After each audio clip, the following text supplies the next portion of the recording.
Hi again then guys, and welcome to another Forza Horizon 3 speed build, and this time we're tuning up another very popular JDM model, the Nissan Z34 370Z. Doesn't seem, at least from what I've seen, as popular as the 350Z. That seems to have been a more enduring fan favourite than this one. Maybe that's just because this is newer. I don't know, maybe that's just me or what I've seen, but the 350 seems more popular. As far as conversions go, purists probably won't like this one, as with some of my other JDM builds, because it has the V8 instead of the standard engine. You could go with the standard engine and upgrade that, or of course you could go for the GTR engine and go with that, but for the best numbers, I would recommend the V8. If you don't want to, I understand, but don't necessarily expect it to be as quick. That's the only drawback. Now, as far as drivetrain as well, I have fitted it with all-wheel drive.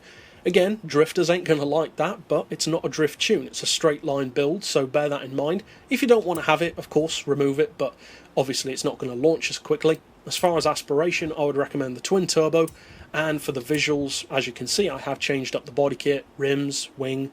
You don't need to do that. It's not essential, so just go for whatever you want in that regard. As far as the rest, increase the power, lower the weight, all that good stuff, you know the drill.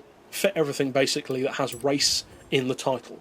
Now, as far as the tune, which incidentally is on my storefront, so if you like the way this car looks and want the performance, you can use the keywords down below to find that.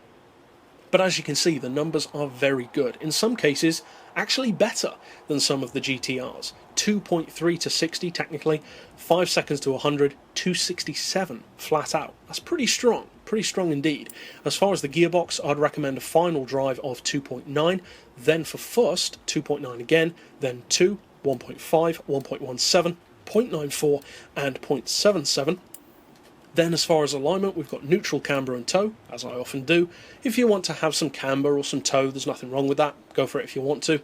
And I've gone for 5 degrees of caster. That's a little bit stiffer than I would sometimes do. So again, it's down to personal preference. As far as anti-roll, I've got it on 32 and 21. Springs rounded off to 161 and 176. I've opted for the lowest ride height. Dampers we've got on 14 and 6 respectively.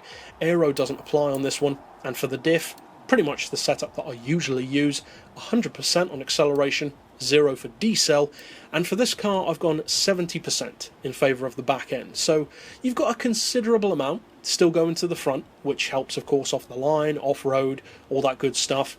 But again, it's down to you. If you want to go to 80 or even 90%, that's perfectly fine. Of course it won't launch quite as well and it won't necessarily have as much grip off-road, but it's down to what you need the car to do and what you need from it. So that's it for the setup. But now, of course, all that remains is to take it out on the road to see what it can do. Now, as far as overall performance goes, there are some cars which have good numbers. Some of them we've tuned in the past, for instance, that have great benchmark numbers even, but don't quite get there. This isn't one of those. It absolutely flies up to its top-end performance. The last few miles per hour takes a little bit longer, but it can actually, with a long enough straight, get beyond the benchmark up to 268. Now, at that point, you are banging on the red line, so if you want to extend the final drive a little bit more, that's absolutely fine. Of course, that gives you a little bit more slipstream potential as well.